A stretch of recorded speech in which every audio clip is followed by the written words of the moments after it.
Hi, my name is Dale Adams of Planning Ahead of Time, and on this week's Pack Chat, I'm speaking with Matt. Good Matt, morning. can you tell us a little bit about what you do and who you are? I'm Matt, and I'm the director of Aerial Ashes. So we are the only company in the country allowed to scatter ashes by drone across the UK. So that's my business, which is a bit of a niche, but it's going really well. Really enjoying the work. So yeah, that's me, and that's what I do. Yeah. Yeah, that really is a niche because I hadn't heard about it until recently, until I came across what you were doing. And I found it very interesting to wonder how you got into that line of work and how you got authority to just to scatter ashes, because I assume there's some rules and regulations as to where they can be scattered. Yes, there's lots of laws and regulations about where they can be scattered. So to go back to it logically, I think I'm suppose I feel a bit fraudulent because I didn't actually get the permission to do this. I bought the business from somebody else who did, a man called Chris Mace. So what Chris did was he was in the RAF and he was a helicopter pilot. And he was asked to scatter ashes off the back of a helicopter. Now, Chris is a very clever man, a bit perfectionist. So he couldn't just scatter the ashes. What he had to do was try and work out the optimal way to scatter them to make this lovely plume of ash that dissipated in front of him. So he spent quite a long time trying to work out the best way to do it. And having done that, he did a really good scattering. And then other people came to him and said, "Oh, that was really good. Can you do some for us as well?" And he ended up getting a bit of a name for himself in the RAF, scattering ashes. He then retired from the RAF and they wanted their helicopter back. So he no longer had a helicopter, but he had a bit of a niche skill in scattering ashes in the sky. So he decided to buy a drone and try and replicate how he did it. And I don't want to go into my trade secrets, but essentially what we do is we consider the wind direction, the aerodynamics of the drone, and we have a drop box on the bottom of the drone with a slow release mechanism in it. So how we can do it and how we can fly, we create this big plume of ash in the sky. And I don't know if people religious might say that it looks like the ashes just disappear and go into heaven. Other people might have other views, and that's obviously fine. But that's the effect we're looking for. And to be honest, I think from my point of view, that it's not. I think when we first started, I spoke to somebody who said, "Oh, I think we assumed there'd be an aviation link to our customers," and said, "Oh, did your customer like aviation?" "Oh, no, he hated it." I was like, "Oh." We thought it was almost a bit strange that they sort of used us. I thought it was a bit of it sort of fitted the aviation sort of people. But they said all we wanted to do was have someone to scatter the ashes for us, because we tried before with ashes and we basically, because of the texture of it, it plumes, it's a bit gritty and a bit talcum powdery all in one. Yeah. So when you scatter it, like plumes into a cloud, you can't help it. So and quite often, a lot of people say the same. They try and scatter ashes themselves, and they end up getting blown over them, and that's why, because like I said, there's no density to it. So people have said they've tried before, it didn't go very well. So we wanted to hire you just to do it for us, take all the headache off us, and you just do it. And then we could just be in the moment, we could be the family all together. There's no stress, there's no grief. And that's why we chose you. And I think it was a bit of a penny drop moment for us, that it wasn't really about the drone or the sky or aviation. It was about the drone is just a tool to scatter ashes. And I don't think there's a better way to scatter ashes in a nice way. So that's kind of how we work and how we operate. Yeah, absolutely right about the fact that you get covered in the ash, because there was an incident with me scattering some of my mum's ashes, Oh, bless you. I'm and sorry. it ended up blowing onto my coat, and it was cold, so I got a big coat on, and then I was going to play netball, and I was like, as I Oh, walked really? netball court, I was like, oh look, I'm covered in dust, and somebody Yeah. just looked at me and went, well, it's not actually dust, Dale, is it? It's your mum. And I Yeah. went, oh yeah. And then one of the girls was stood on the side of the court and she was cold. And I said, you can borrow my coat if you want.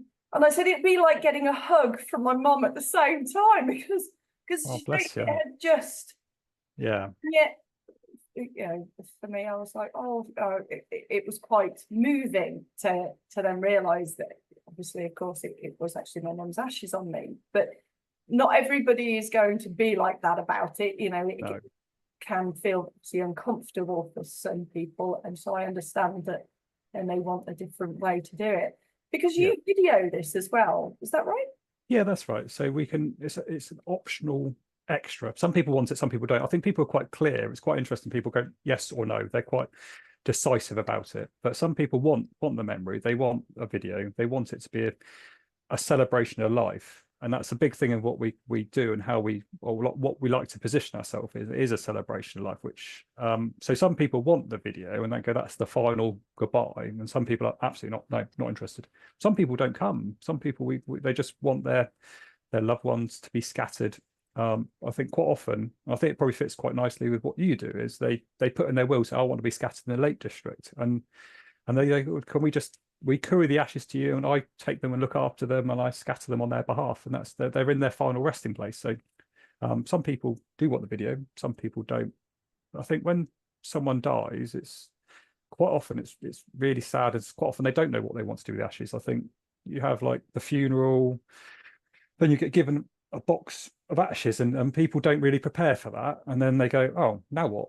And quite often I've had someone just this week who said, I've got some ashes from my husband. He died 10 years ago and I just didn't know what to do with them. So they went on the shelf and they sat there, but I want to set him free, and this seems like a nice way to do it. So yeah, I think we sort of fit in with that, and it's a celebration of life. That's a big thing what we do. We like, when again someone dies, you go through the process you have to go through, and it's horrible. And I know that funerals, they try and be a celebration of life, but it's really difficult. It's a really horrible time. So you have to go through these things. You have to register the death, which is really horrible. It's a very formal thing. And then you have the funeral, which again, they try and make it a celebration of life, but really it's really sad. It's quite a recent bereavement, and then the funeral. So, and then you can stop and you can wait till you're ready. And then you can come to someone like Aerial Ashes, and we can scatter them on your behalf where you want them to be, in a nice place where was meaningful, like your favorite beach or your favorite golf course or your favorite race course. We can make it how you want it to be. We can play music. Like I said, we can do it first thing in the morning. Some people take a drink, some people want a picnic, some people want refreshments afterwards. It's very much, like I said, your ceremony in a really nice way, how you want it to be. And because it's your special place, hopefully it is a celebration of life, and hopefully it is like where, like I said, the first one we did, and what I really bought into the business was a lady. She was Brighton. She said that she arrived. This was the first time I filmed for Chris doing the ashes. He was doing it. I said, I'll come and help. And she arrived in the morning with a bag with a box of the ashes in it. She hadn't slept, clearly. She was nervous, she was worried, she was grieving, she was upset. And then we scattered the ashes, and she said, I want it to be in Brighton because that's our special place. We used to go there all the time. We used to have fish and chips on the pier. This was like this is where we did. This is where we came. It was our nice place to go. So I wanted him scattered in the sea of Brighton. So we did the scattering. We did it really nicely. And then she's like a different person. And she came back and she said, I want to move to Cyprus, and I couldn't do it because I've still got him and I can't leave him. But now I can. Now I could. This gives me closure. I can now go to Cyprus and I can move on. And I said to Chris, that's amazing. And he said, that's fairly normal. That's generally the reaction he gets. And she was ready to let go. And that's not completely. She's still got her special place. She can still go back to Brighton. She can still sit there on the bench. She can still remember those times. But she can also walk away from that, and she can move to Cyprus, and she can get on with her life a little bit. So I'd like to think we can offer that sort of closure. Yeah, I mean, memories obviously never die. They don't die with a person. Your memories live on. But as you say, I think ashes, I've realised, it is quite difficult to know what to do. And of course, there are families and people have different opinions on what they should do. And trying to get everybody together to do a scattering can also be quite hard.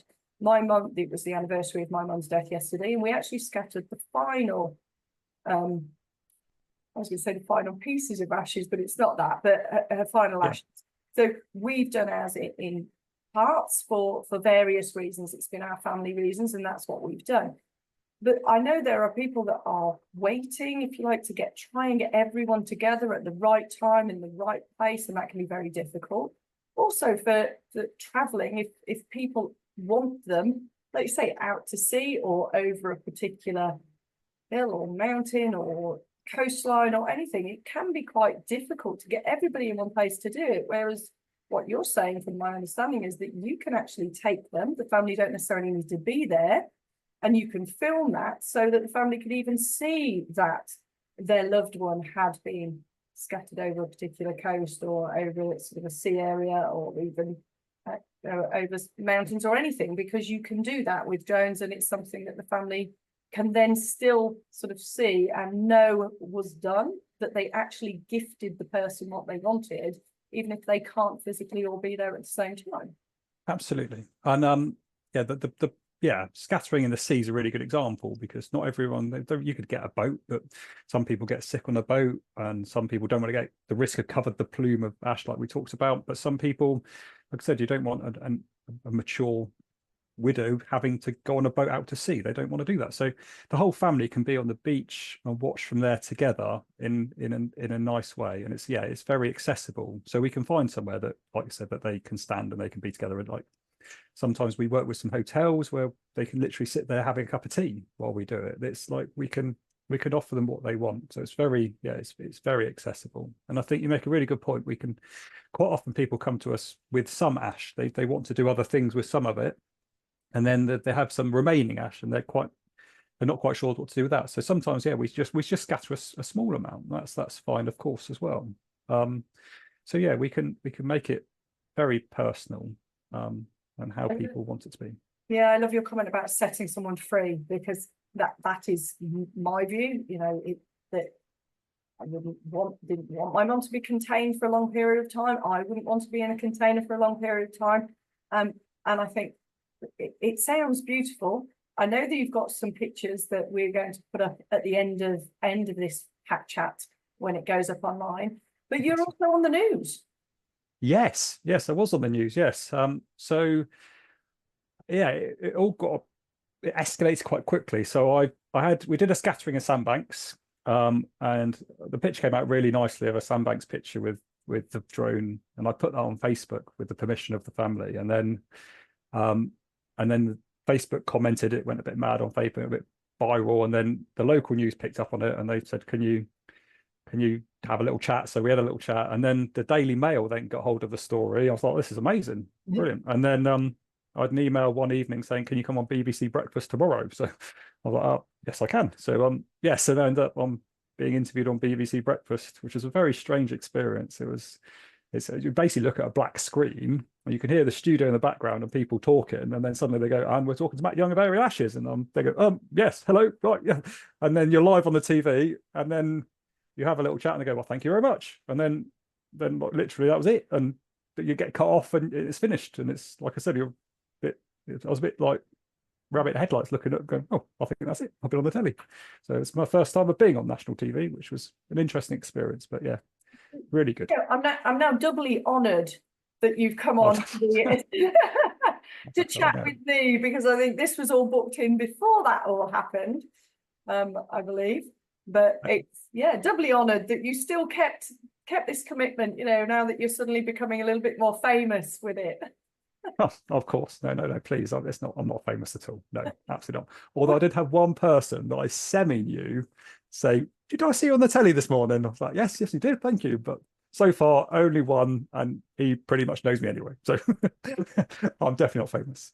To be honest, it sounds like it should be on the TV. It sounds like it should be something that's national, because you obviously are doing a fantastic service for a lot of people, and compassionately and caringly. And I think that's very much come across in the way that you speak about it, that this is, you know, very much a heart-led business. You're doing something that is to help and heal, because, as you say, you know, death and loss is extremely difficult, and this is giving something back. It's something that people can then have as a way of honouring and celebrating that person in a nice way, whether they video or not.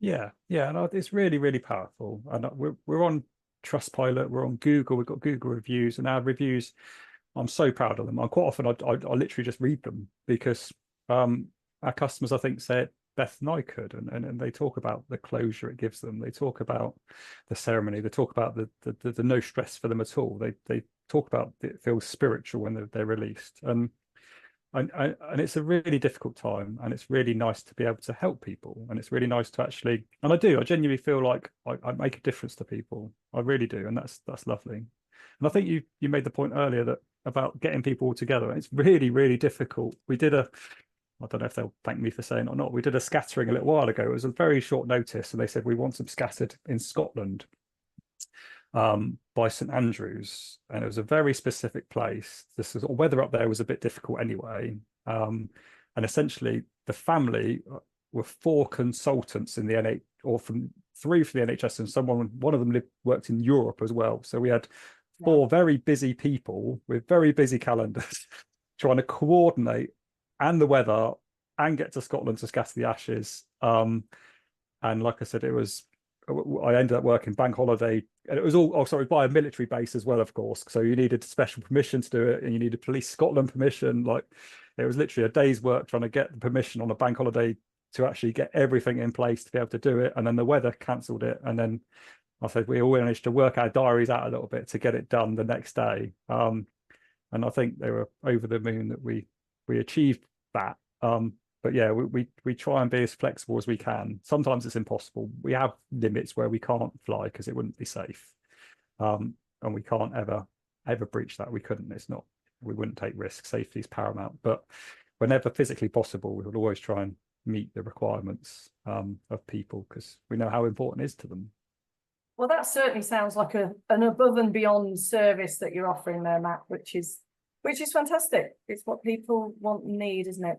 Especially when it's at such a difficult time, and it's something that is so important.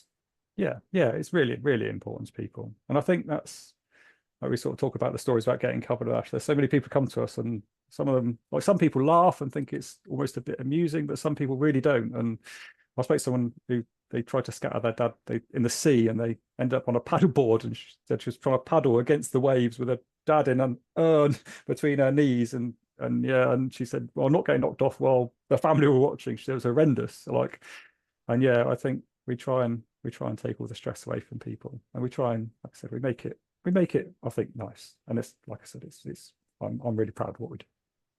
No, it sounds fantastic. Thank you so much for coming on and talking about it. As I say, we're going to put some pictures up so that people can have a look. Bless But you. how do they contact you if they want to find out more about what you do? Oh, before we finish, so obviously you've talked about Scotland, you've talked about Sandbank, so I'm assuming you do the length and breadth of the UK. Well, Yes. Yeah. Yes, we do. Yes, we've gone. I've got a little map of where we've been, and it's pretty much everywhere. Yes. So we've now got a north and a south team, which makes it a little bit easier. But still we do lots of miles. So yeah, we will. There's some sites that won't allow us to scatter ashes. We need the permission of the landowner where we scatter. So some organisations say no, we don't want that. They're not interested. They can't. And we keep trying to explain. Some sites sort of are quite adamant. They don't want people to scatter. And then when we talk to them, we say, look, this is how we operate. We're a professional organisation. Because we scatter at height, it dissipates. You wouldn't even know we've been. We could do it 10 times in a row. There'd be no visual impact. There's no environmental impact. So we can try and open doors. And we have been quite successful with people where families have gone to places. There was a country park. It was a triple SSI conservation area with a hotel in the middle. And they said that was our special place. We got engaged there. We got married there. It was really fitting. And the country park, like, absolutely no way. And then we spoke to them, and from explaining that we're a professional organisation and this is how we operate, it gave them reassurance that it wasn't going to have a negative impact. And we gained permission, and so we've got a military site coming up soon where someone was a pilot in the RAF, and that's where he learned to fly. So they wanted him scattered on the runway. That was his wish and his will. So we've managed to talk to the MOD and get permission to go to that site with a drone and to scatter his ashes. So we can open doors. And I think, and again, that's really nice. I think people who, when they die, it's almost like leaving that wish. And I think most people don't even think, oh, I'm saying it, it's not in my will what to do with my ashes when I die, but quite often some people do think about it quite. I think it's very good thinking. And some people, like, we do have people contact us saying, can I pay up front for this? This is where I want to end up. Can I? And yeah, so some people do specify exactly where they want to be, and that's quite nice. Then we can make it happen, or try our best to make it happen. No, that's brilliant. So how do people contact you? We've got a website, www.aerialashes.co.uk. We're on Facebook, we're on Instagram, we're on YouTube. So the website, or we've got a phone number. I can give the phone number if that's okay. 07375250888, or send us an email to inquiries@aerialashes.co.uk. So yeah, you can get in contact us however you want to get in contact with Willow. Yes. Brilliant. I'll also put the contact details at the end. So thank you very much, Matt, for taking time this morning to chat with me. It's been really, really interesting. No, thank you. Thank you for taking the time to talk to me. It's been really nice meeting you.